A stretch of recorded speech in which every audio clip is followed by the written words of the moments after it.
Hello friends, welcome to online Guruji classes. Lecture शुरू करने से पहले जितने भी लोग फ्री मॉक टेस्ट करना चाहते हैं वो इस लेक्चर के डिस्क्रिप्शन लिंक और कमेंट सेक्शन में फ्री मॉक टेस्ट के लिंक को देख सकते हैं।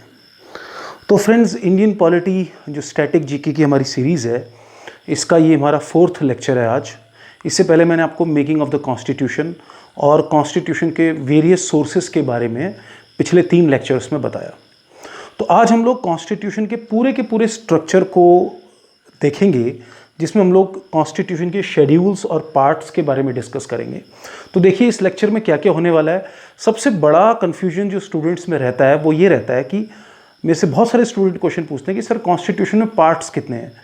सर किसी में 22 पार्ट लिखा हुआ है, किसी बुक में 26 पार्ट लिखा हुआ है, किसी बुक में 25 पार्ट लिखा हुआ है। तो वो हम आपका आज डाउट क्लियर करेंगे कि कॉन्स्टिट्यूशन में केवल 22 ही पार्ट्स हैं। क्लियर? तो हम लोग आज पार्ट्स और शेड्यूल्स को थोड़ा सा डिस्कस करेंगे। शेड्यूल्स को हम लोग कम डिस्कस करेंगे, ज़्यादा पार्ट्स को डिस्कस करेंगे। तो ये मैं सारे पार्ट्स को एक साथ डिस्कस कर रहा हूँ, फिर उसके बाद हम लोग एक एक करके जब इन पार्ट्स की तरफ जाएंगे तो उनको और डिटेल में आर्टिकल वाइज पढ़ेंगे। यहाँ पर मैंने सिर्फ पार्ट्स को इसलिए डिस्कस किया है क्योंकि बहुत सारे बच्चे आरआरबी एनटीपीसी के एग्ज़ाम दे रहे हैं, मतलब उसके लिए तैयारी कर रहे हैं, या और भी जो एग्जाम्स हैं उनके लिए तैयारी कर रहे हैं। तो वहाँ पर क्वेश्चन इतने डीप में नहीं आते हैं, वहाँ पर 1-2 क्वेश्चन पार्ट से ही पूछ सकता है। बल्कि जो पीसीएस एग्जाम्स होते हैं वहाँ पे भी पार्ट्स के ऊपर क्वेश्चन आते हैं। तो सबसे पहला मेथड यही है कि एक साथ पार्ट्स को पढ़ लिया जाए, उसके बाद फिर डीप में जाया जाए। अदरवाइज जब आप पार्ट वाइज पढ़ते हैं तो फिर हमें टोटल में पार्ट याद नहीं रहते हैं। तो एक तो आप ये समझेंगे आज हमारे कॉन्स्टिट्यूशन में कितने पार्ट हैं, उसके बाद आप देखेंगे जो नए पार्ट ऐड हुए हैं कॉन्स्टिट्यूशन में, उसके बावजूद भी सिर्फ 22 पार्ट्स क्यों हैं। दूसरा इंपॉर्टेंट बात आप सीखेंगे कि जब कॉन्स्टिट्यूशन के अंदर पार्ट्स हैं, पार्ट्स के अंदर आर्टिकल्स हैं, तो फिर शेड्यूल्स क्यों हैं हमारे संविधान में, शेड्यूल्स की ज़रूरत क्यों पड़ी। तो ये सारी चीज़ें हम लोग इस लेक्चर में आज देखने वाले हैं। तो फटाफट लेक्चर को शुरू करते हैं। और इससे पहले आप हमारे चैनल को सब्सक्राइब जरूर करिए, इसको शेयर करिए ज़्यादा से ज़्यादा, ताकि ये वीडियो बहुत लोगों तक पहुंच सके, हमको भी मोटिवेशन मिले और हम अच्छे लेक्चर्स आप तक पहुंचा सकें। और एक बहुत सारे स्टूडेंट्स की रिक्वेस्ट ये आ रही है कि सर जो मेरी राइटिंग है वो बहुत छोटी है, वो दिख नहीं रहा है। तो उसके लिए मैं बहुत माफ़ी मांगना चाहूँगा। एक्चुअली क्या है कि मैं मटेरियल पहले से बोर्ड में लिख देता हूँ, इससे क्या होता है कि टाइम बचता है लेक्चर देने में। अगर मैं लिखूँगा और पढ़ाऊँगा तो फिर लेक्चर काफ़ी लंबा हो जाएगा, आपके लिए बोरिंग हो जाएगा। तो थोड़ा सा आप ये कर सकते हैं कि आप अपनी जो वीडियो क्वालिटी है उसको 480p पे सेट कर लीजिए, ठीक है ना। और लैंडस्केप मोड में इसको देखिए या लैपटॉप में देखिए तो आराम से दिखेगा, ऐसा कुछ नहीं है, ठीक है। तो चलिए फिर अपने लेक्चर को शुरुआत करते हैं हम लोग। तो आज हम लोग भारतीय संविधान के स्ट्रक्चर को यानी कि ढांचे को पढ़ेंगे, ठीक है ना। तो हमारे कॉन्स्टिट्यूशन में 3 मेन चीज़ें हैं। एक तो है प्रिएम्बल यानी कि उसकी प्रस्तावना, एक है उसके भाग जिनके अंदर आर्टिकल्स होते हैं, और एक है उसके शेड्यूल यानी कि अनुच्छेद, ठीक है। अब मैंने प्रिएम्बल को कॉन्स्टिट्यूशन का पार्ट क्यों बोला है, आगे मैं आपको पढ़ाऊंगा कि जो केशवानंद भारती केस 1973 का है, अगर आप केशवानंद भारती केस भी नहीं समझते हैं, बिल्कुल बेसिक से आप ये समझिए कि सुप्रीम कोर्ट का ये मानना है कि प्रिएम्बल भी कॉन्स्टिट्यूशन का ही पार्ट है, वो इंट्रोडक्शन नहीं है, वो कॉन्स्टिट्यूशन का पार्ट है। तो एक तो हम लोग प्रिएम्बल, दूसरे हमारे पार्ट्स, और तीसरे हमारे शेड्यूल्स। तो सबसे पहले हम लोग शेड्यूल्स में आते हैं कि शेड्यूल्स की ज़रूरत हमारे कॉन्स्टिट्यूशन में क्यों पड़ी। जब पार्ट्स हैं, आर्टिकल्स हैं, तो शेड्यूल बनाने की ज़रूरत क्यों पड़ी। तो देखिए शेड्यूल बनाने की ज़रूरत इसलिए पड़ी कि जैसे मान लीजिए हमने सपोज़, अगर मैं कोई भी एक शेड्यूल उठाऊँ, अभी मैं शेड्यूल तो नहीं पढ़ा रहा हूँ लेकिन सिंपल मैं आपको समझाता हूँ। जैसे बहुत सारे प्रोविज़न, जैसे मान लीजिए हम लोग शेड्यूल 1 को अगर देख लें, ठीक है ना, जो हमारी पहली अनुसूची है संविधान की, अगर उसको देखें तो उसमें name of the state and union territory है, यानी कि राज्य और जो केंद्र शासित प्रदेश हैं उनका नाम उसमें लिखा हुआ है, ठीक है ना। अगर मैं हर राज्य के लिए अलग अलग आर्टिकल में डालूंगा तो कॉन्स्टिट्यूशन और लंबा हो जाएगा। इसीलिए जो एक जैसे प्रावधान है, एक जैसे प्रोविजन है, उनको एक साथ मिलाकर शेड्यूल का रूप ले लिया गया, जो कि 1 से लेकर 12 तक। यहां पर देखना कॉन्स्टिट्यूशन में रोमन्स में लिखा हुआ है, तो आई होप आप सब लोगों को रोमन समझ में आते होंगे, रोमन न्यूमेरिकल्स, ठीक है ना। तो इसीलिए हमारे 12 शेड्यूल है, यानी कि एक जैसे प्रावधान है। जब मैं शेड्यूल डिस्कस करूंगा तो तब आपको ये समझ में आएगा। जैसे मैं एक और एग्जांपल देता हूं कि केंद्र और राज्यों के बीच में जो शक्तियों का बंटवारा है वो 7वीं अनुसूची यानी कि 7th शेड्यूल में है। अब वो कौन कौन सी पावर है, अगर मैं एक एक करके उसको आर्टिकल्स में लिखता रहूंगा तो कॉन्स्टिट्यूशन बहुत बड़ा हो जाएगा। इसलिए मैंने क्या किया, सबको कंपाइल करके 7th शेड्यूल में एक साथ डाल दिया, क्लियर है कि नहीं? इसीलिए शेड्यूल होते हैं कि जो एक जैसे प्रावधान होते हैं, ठीक है ना, यानी कि जो सेम प्रोविजंस होते हैं उनको पूरी तरह से फैलाकर एक साथ हमने पढ़ लिया। अब जैसे मान लीजिए मैं आपको एक और एग्जांपल देता हूं। जैसे आप हिस्ट्री पढ़ रहे हैं, अब हिस्ट्री में अब आप मेडिवल से लेकर मॉडर्न तक अलग अलग युद्धों के बारे में पढ़ते हैं, अलग अलग बैटल्स के बारे में पढ़ते हैं। जैसे first battle of Panipat, battle of Khanwa, battle of Haldi Ghati, उससे पहले बैटल ऑफ तराइन, फिर बैटल ऑफ प्लाजी, बक्सर। अब इन सारे बैटल्स को आप पढ़ रहे हैं अलग अलग, लेकिन जब आपको इसको रिवाइज करना है तो आपने क्या किया, एक पेज में सारे बैटल लिख लिए, तो उससे क्या होगा, आपको रिवीजन करने में ईजी हो जाएगा। बिल्कुल उसी प्रिंसिपल पे हमारे शेड्यूल काम करते हैं। तो एक जैसे जो प्रावधान है उनको एक साथ अनुसूचियों में डाल दिया गया। तो अभी तक हमारे कॉन्स्टिट्यूशन में 12 अनुसूचियां हैं, इनको हम लोग डिस्कस करेंगे। पहले 8 अनुसूचियां थी ओरिजिनल कॉन्स्टिट्यूशन में, अभी वो 12 हो चुकी हैं, तो अभी इसके ऊपर हम लोग फोकस नहीं कर रहे हैं। हमारा मेन फोकस जो है वो आज पार्ट्स के ऊपर है। तो थोड़ा सा हैंड राइटिंग के लिए मैं सॉरी बोलूँगा, थोड़ा सा आप इसको क्वालिटी बढ़ा के देख लीजिए प्लीज़, ठीक है ना। अब यहाँ पर सबसे बड़ा क्वेश्चन ये आता है कि भैया कॉन्स्टिट्यूशन में 25 पार्ट हैं, 26 पार्ट हैं, किसी बुक में 25 लिखा होता है, किसी बुक में 26 लिखा होता है, ठीक है ना। कॉन्स्टिट्यूशन में सिर्फ 22 पार्ट हैं। अगर आप ऐसे गिनेंगे तो 26 आपको लगेंगे गिनने में, लेकिन नंबरिंग के हिसाब से हम लोग गिनते हैं, तो उसको हम लोग समझते हैं यहाँ पर, ठीक है ना। वो इसलिए समझते हैं, मतलब उसको समझने की ट्रिक क्या है या फिर वो ऐसा क्यों है, वो मैं आपको अभी बताऊंगा जब आप लेक्चर आगे देखते रहेंगे। इससे क्या होगा, ताकि संविधान के स्ट्रक्चर में गड़बड़ी ना हो। जैसे मान लीजिए मेरे संविधान में पार्ट सपोज मान लीजिए 1 से लेकर 8 तक है, 1 2 3 4 5 6 7 8, क्लियर। अब मुझे कोई नया प्रावधान अगर जोड़ना है तो वो पार्ट 9 में आएगा, लेकिन अगर कोई नया प्रावधान मुझे 4 के साथ जोड़ना है, यानी कि 4 मैं चाहता हूं कि वो पार्ट 4 के बिल्कुल पीछे हो, तो फिर क्या होगा, मुझे पूरे के पूरे नंबर को डिस्टर्ब करना पड़ेगा। यानी कि 1 2 3 4, फिर वो 5 आएगा तो 5 वाला 6 हो जाएगा, 6 वाला 7, 7 वाला 8, सारा कुछ गड़बड़ हो जाएगा। इसलिए मैंने सिंपल क्या किया, 1 2 3 4 और 4 के बाद उसको कर दिया 4A। तो यही प्रिंसिपल है, इसी वजह से वो आपको 26 पार्ट या 25 पार्ट दिखते हैं। हालांकि 26 हैं टोटल अगर आप गिनेंगे तो, लेकिन इफेक्टिव 25 हैं, वो भी मैं आपको समझाऊंगा, ठीक है ना। तो चलिए अब समझते हैं, फटाफट ध्यान दीजिए। बहुत लॉजिकल तरीका है पार्ट्स को याद करने का।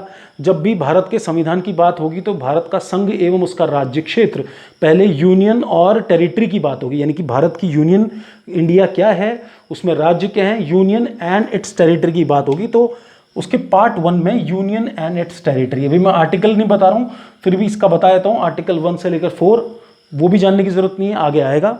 तो पार्ट 1 में यूनियन एंड इट्स टेरिटरी, यानी कि संघ एवं उसका राज्य क्षेत्र। अब संघ और उसका राज्य क्षेत्र, भारत का नक्शा हमने खींच लिया।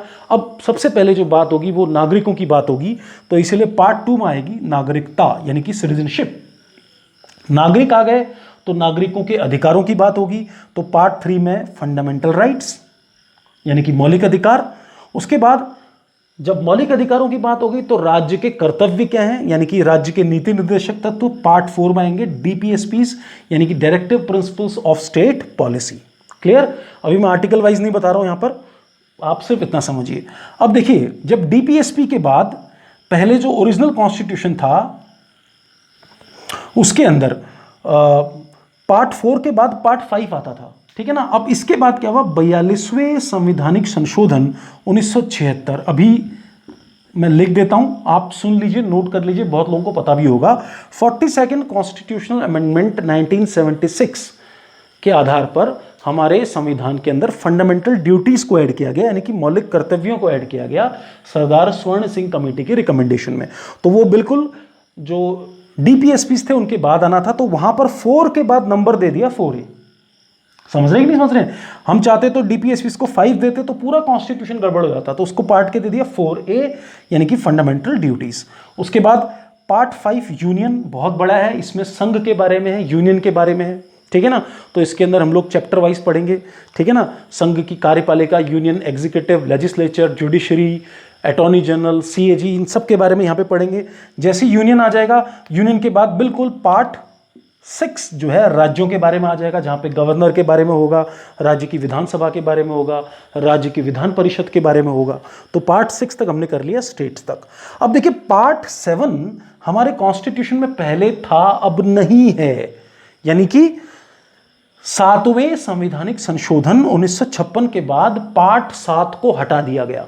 अब पार्ट 7 में क्या था इसका थोड़ा सा जान लीजिए, और मैं थोड़ा सा बताऊंगा क्योंकि आगे मैं बिल्कुल इसको एक्सप्लेन करूंगा। देखिए, जब हमारा कॉन्स्टिट्यूशन बना तो राज्य पुनर्गठन अधिनियम यानी कि स्टेट रिऑर्गेनाइजेशन एक्ट 1956 में बना। इससे मतलब अभी एट प्रेजेंट सिचुएशन क्या है, हमारे पास राज्य हैं और केंद्र शासित प्रदेश हैं यानी कि स्टेट्स और यूनियन टेरिटरीज हैं। वहां पर 4 कैटेगरीज में स्टेट्स डिवाइड थे। क्लियर है कि नहीं है? यानी कि ए, बी, सी और डी में। क्लियर है कि नहीं है? तो ये होता था ए, ये होता था बी, यहां पर आपका पार्ट 9 के अंदर सी होता था, ठीक है ना, और उसके बाद फिर जो है डी उसके अंदर आता था। क्लियर है कि नहीं है? तो एक्चुअली देखिए, सॉरी दोबारा बता देता हूं, जो स्टेट्स हैं यहां पर होता था पुराने कॉन्स्टिट्यूशन में ए, बी, इसके अंदर सी आता था और इसके अंदर डी आता था। ये आप लोगों के लिए होमवर्क है। अगर किसी को पता है part A, part B, part C और पार्ट डी क्या थे तो आप कमेंट सेक्शन में मुझे बता सकते हैं। तो देखिए, जो ओरिजिनल कॉन्स्टिट्यूशन था, अभी भाग 6 में राज्य हैं, ठीक है ना, और भाग 8 में यूनियन टेरिटरीज हैं। लेकिन उससे पहले क्या होता था, भाग ए यानी कि पार्ट ए के state, part B, part C और पार्ट डी। क्लियर? तो अभी हम पार्ट ए में अगर जाएंगे तो पार्ट ए में भी नहीं जाएंगे हम लोग। पार्ट ए में उस टाइम पे ब्रिटिश प्रोविंसेस होती थी, यानी कि जो ब्रिटिश प्रोविंस थी उस टाइम पे और जिनकी अपनी लेजिस्लेटिव असेंबली होती थी, ठीक है ना। तो मैं वहां तक नहीं जा रहा हूं, इसके मैं अलग से इसके ऊपर चैप्टर बताऊंगा। पार्ट बी को समझिए। पार्ट बी के अंदर ऐसी देसी रियासतें यानी कि प्रिंसली स्टेट थे जिनके जो प्रमुख होते थे उनको राज प्रमुख बोलते थे। जैसे कश्मीर था, ठीक है ना, तो कश्मीर के अंदर गवर्नर नहीं होता था उस टाइम पे, कश्मीर का जो हेड होता था वहां का राज प्रमुख होता था। जैसे राजा हरि सिंह जो थे उनको कश्मीर का राज प्रमुख बनाया गया। उसी तरह से अलग अलग जो रियासतें थी जिनकी अपनी लेजिस्लेटिव असेंबली थी उनको राज्य का दर्जा तो दिया गया, लेकिन वहां के जो रजवाड़े थे उनको वहां का राज प्रमुख बनाया गया। अच्छा, इन लोगों को शाही भत्ते भी मिलते थे 1972 तक। कॉन्स्टिट्यूशन में यह भी व्यवस्था थी कि इनको हर साल शाही भत्ते मिलेंगे, यानी कि जो कंसोलिडेटेड फंड ऑफ इंडिया है, भारत की जो संचित निधि है, उनसे हर साल इनको कुछ पैसा भत्ता मिलता था, ठीक है ना। इंदिरा गांधी ने 1972 में वो भत्ता समाप्त कर दिया। वो हम आगे आपको जब कॉन्स्टिट्यूशन अमेंडमेंट पढ़ाएंगे तब बताएंगे, ठीक है ना। तो इनके अंदर वो ऐसे रियासतें होती थी जिनका राज्य प्रमुख होता है, ठीक है ना। तो ये 7वें संवैधानिक संशोधन 1956, क्योंकि 1956 में राज्य पुनर्गठन अधिनियम पारित हुआ, स्टेट रिऑर्गेनाइजेशन एक्ट पास हुआ, तो हमने जो part A, part B, part C और पार्ट डी को खत्म करके सिर्फ स्टेट्स और यूनियन टेरिटरीज बना दी। तो पार्ट 6 में स्टेट आ गए, पार्ट 7 हमने खत्म कर दिया। इसीलिए पार्ट 7 रखा हुआ है, क्योंकि फिर इसकी जगह पे या तो हम कुछ और डालें, अभी हम डाल नहीं सकते कुछ और क्योंकि वो लॉजिकली फिट नहीं बैठेगा, तो इसको हमने खाली रहने दिया। पार्ट जो 8 था उसको हमने यूनियन टेरिटरीज कर दिया, और पार्ट 9 जब खाली था तो बाद में जब पंचायत का प्रोविजन आया 1992 में, वहां पर पंचायत डाल दी। इसीलिए आपने देखा होगा पंचायत पार्ट 9 है, म्यूनिसिपैलिटीज पार्ट 9A है और कोऑपरेटिव सोसाइटी पार्ट 9B है। बहुत सारे बच्चे मुझसे पूछते हैं कि सर पार्ट 9 में पंचायत है, तो उससे पहले पार्ट 9 में था क्या? तो पार्ट 9 में वहां पर डी श्रेणी के स्टेट्स थे। आगे आप पढ़ेंगे, तो यहां तक सबको समझ में आ गया, ठीक है ना। तो ये स्टेट्स हैं, यूनियन टेरिटरीज हैं। अभी आपकी यूनियन टेरिटरीज जो बनी हैं जम्मू कश्मीर के अंदर, जम्मू कश्मीर और लद्दाख, अब वो भी इसके अंदर शामिल हो जाएंगी, ठीक है। तो स्टेट्स जो हैं और यूनियन टेरिटरीज, इनके बीच में आपको अंतर पता होना चाहिए। राज्यों की अपनी एक शक्ति होती है संविधान की 7वीं अनुसूची के अकॉर्डिंग, लेकिन यूनियन टेरिटरीज पूरी तरह से केंद्र सरकार के अधीन होते हैं। तो पार्ट 6 में स्टेट आ गया, पार्ट 7 रिपील कर दिया, लेकिन हम काउंट करते हैं उसको, ठीक है। और यूनियन टेरिटरीज पार्ट ए में आ गई। उसके बाद पार्ट 9 नया पंचायत, यानी कि 73वां 73rd कॉन्स्टिट्यूशनल अमेंडमेंट एक्ट 1992 के बाद पंचायत जोड़ी गई। उसके बाद आपकी म्यूनिसिपैलिटीज आई, नगर पालिका, वो 74वां संवैधानिक संशोधन 1992 आया। तो दोनों को अभी सिर्फ सुनना है आपने, अभी संशोधन में नहीं जाना है, क्योंकि इसके बाद जो चैप्टर होगा मैं कॉन्स्टिट्यूशन में संशोधन कैसे करते हैं उसके ऊपर बनाऊंगा, आर्टिकल 368 के ऊपर, तो तब आपको ज़्यादा क्लियर हो जाएगा। उसके बाद पार्ट 9B, ये 97th कॉन्स्टिट्यूशनल अमेंडमेंट एक्ट 2011 में हुआ, यहाँ पर लिख देता हूँ मैं, ठीक है ना। तो उसके बाद कोऑपरेटिव सोसाइटीज जोड़ी गई इसके अंदर। अब उसके बाद सेम है, पार्ट 10 के अंदर शेड्यूल और ट्राइबल एरियाज आते हैं भारत के। पार्ट 11 के अंदर केंद्र और राज्यों के बीच में संबंध आते हैं, यानी कि केंद्र, संघ एवं राज्यों के बीच में संबंध, जिनको हम लोग यूनियन स्टेट रिलेशंस बोलते हैं, आगे पढ़ेंगे। पार्ट 12 के अंदर वित्त और संपत्ति से रिलेटेड जो भी मामले हैं केंद्र और राज्यों के बीच में, वो पार्ट 12 में आते हैं। पार्ट 13 के अंदर inter state trade and commerce आता है, यानी कि राज्यों के बीच में जो व्यापार और वाणिज्य होगा उसके क्या क्या प्रावधान होंगे, वो पार्ट 13 में आते हैं। पार्ट 14 इंपॉर्टेंट है, इसके अंदर पब्लिक सर्विस कमीशन आते हैं, यानी कि केंद्र और राज्यों के अंदर जो सेवाएं हैं और उनके जो लोक सेवा आयोग हैं उनका प्रावधान पार्ट 14 में है। क्लियर? उसके बाद ये मैंने 22 पार्ट्स लिखा हुआ है, कंफ्यूजन ना हो इसलिए मिटा देता हूँ, ये आपको पता हो गया, आप यहाँ पे लिख देता हूँ 22 पार्ट्स हैं कॉन्स्टिट्यूशन में। उसके बाद पार्ट 14A दोबारा से 42वें संवैधानिक संशोधन 1976 के बाद जोड़ा गया। तो 42वें संवैधानिक संशोधन के बाद एक तो पार्ट 4A आया और एक पार्ट 14A आया। ये ट्रिब्यूनल है, इनको बोलते हैं न्यायाधिकरण। देखिए न्यायपालिका पे कुछ अगर न्यायपालिका पर हम सारा बोझ डाल देंगे तो फैसले आने में देरी होगी। तो न्यायाधिकरण क्या होता है, कुछ विशेषज्ञ मामले हैं जैसे administrative tribunal, river water tribunal, ठीक है ना, उसी तरह से ग्रीन ट्रिब्यूनल वगैरह, ठीक है ना। तो जो भी ट्रिब्यूनल जो बनेंगे संविधान के अंदर, न्यायाधिकरण उसको हम लोग बोलते हैं, जिनका हम लोग डिफरेंस जुडिशरी में पढ़ेंगे, तो वो पार्ट 14A में आते हैं 42वें संवैधानिक संशोधन 1976 के बाद। पार्ट 15 बहुत इंपॉर्टेंट है, इसमें इलेक्शंस के प्रोविजन है, यानी कि चुनाव कैसे होंगे, लोकसभा के, राज्यसभा के, मतलब एक्चुअली इसमें लोकसभा और विधानसभा के इलेक्शंस के बारे में आता है, जो लोग जिनमें डायरेक्टली वोट करते हैं। उसके बाद ये जो पार्ट 16 है, इसके अंदर SC, ST और बैकवर्ड क्लास, एंग्लो इंडियंस, इनके लिए विशेष प्रावधान है। अभी आपने सुना होगा कि एंग्लो इंडियंस का रिजर्वेशन खत्म कर दिया है, जो पहले 10 साल के लिए बढ़ाया जाता था। तो शेड्यूल कास्ट, शेड्यूल ट्राइब, तो इसके अंदर आपको राष्ट्रीय अनुसूचित जाति आयोग, राष्ट्रीय अनुसूचित जनजाति आयोग, राष्ट्रीय पिछड़ा वर्ग जाति आयोग, सब इसके अंदर मिलेंगे फटाफट। उसके अंदर राजभाषा का प्रावधान आता है अगले पार्ट में, ठीक है ना, जो कि पार्ट 17 है, राजभाषा, ठीक है ना। तो राजभाषा हमारी हिंदी है, तो ये प्रावधान इसके अंदर आएगा, तो ये भी इंपॉर्टेंट है। भाग 18 बहुत इंपॉर्टेंट है, इसके अंदर आपातकाल के प्रावधान आते हैं, इमरजेंसी प्रोविजन, जिसमें कि नेशनल इमरजेंसी, स्टेट इमरजेंसी जिसको प्रेसिडेंट रूल बोलते हैं, और फाइनेंशियल इमरजेंसी यानी कि वित्तीय आपातकाल आता है। तो अभी तो सिर्फ आपने पार्ट्स पे फोकस करना है, ठीक है ना। इसके अंदर कुछ मिसलेनियस प्रोविजंस हैं पार्ट 19 के अंदर, जैसे इसके अंदर इम्यूनिटी आती है कि प्रेसिडेंट और गवर्नर को किस किस तरह की इम्यूनिटी मिलेगी, ये सारे प्रोसीजर इसके अंदर हैं। भाग 20 बहुत जरूरी है, पार्ट 20 संविधान के संशोधन के बारे में केवल एक आर्टिकल है इसमें, आर्टिकल 368, इसलिए हम लोग अगला लेक्चर यही होने वाला है, तो मैं यहाँ पे लिख देता हूँ, ठीक है ना। उसके बाद जो भाग 21 है, इसके अंदर जैसे आपने देखा होगा अनुच्छेद 370 के बारे में आपने काफ़ी चर्चा में सुना होगा, जम्मू कश्मीर के बारे में। तो इसके अंदर वैसे ही अलग अलग राज्यों के लिए, जैसे नागालैंड, असम, मणिपुर, उन सब के लिए कुछ अस्थायी प्रावधान इसके अंदर है भाग 21 के अंदर। और भाग 22 के अंदर शॉर्ट टाइटल, यानी कि संविधान का नाम क्या होगा, the constitution of India. Commencement, संविधान कब से लागू होगा, 26 जनवरी 1950।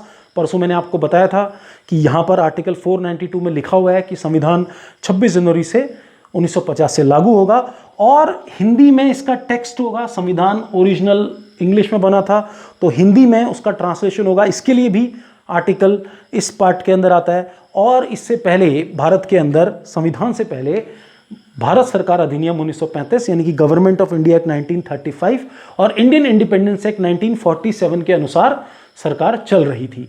तो जब संविधान लागू हो गया तो वो दोनों खत्म हो गए, एक तो गवर्नमेंट ऑफ इंडिया एक्ट 1935 और दूसरा इंडियन इंडिपेंडेंस एक्ट 1947। तो वो भी इंपॉर्टेंट नहीं है हमारे लिए, फिर भी आप सुन लीजिए ज्ञान के लिए, और लिखिए जरूर, नोट्स जरूर आप लिखते रहेंगे तो लेक्चर के साथ एंगेज रहेंगे और आपको चीज़ें समझ में आएंगी।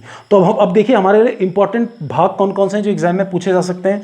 यहाँ तक तो राज्यों तक तो पूछे जा सकते हैं। यूनियन टेरिटरी इंपॉर्टेंट है, केंद्र राज्य संबंध इंपॉर्टेंट है, ठीक है ना। वैसे ये सारे इंपॉर्टेंट हैं, लेकिन फिर भी जो सबसे हॉट जो है, एक तो अमेंडमेंट के बारे में पूछता है, भाग 20 इलेक्शन के बारे में पूछता है, पब्लिक सर्विस कमीशंस के बारे में पूछता है, और टेम्पररी प्रोविजंस के बारे में पूछता है। हालांकि सिर्फ ये 22 पार्ट है। अब देखिए अगर आप इन पार्ट्स को गिनेंगे तो 22 पार्ट तो टोटल हैं। अब नए जो पार्ट जुड़े हैं, एक तो 4A जुड़ा हुआ है, ठीक है ना, तो एक ये हो गया 1, ठीक है।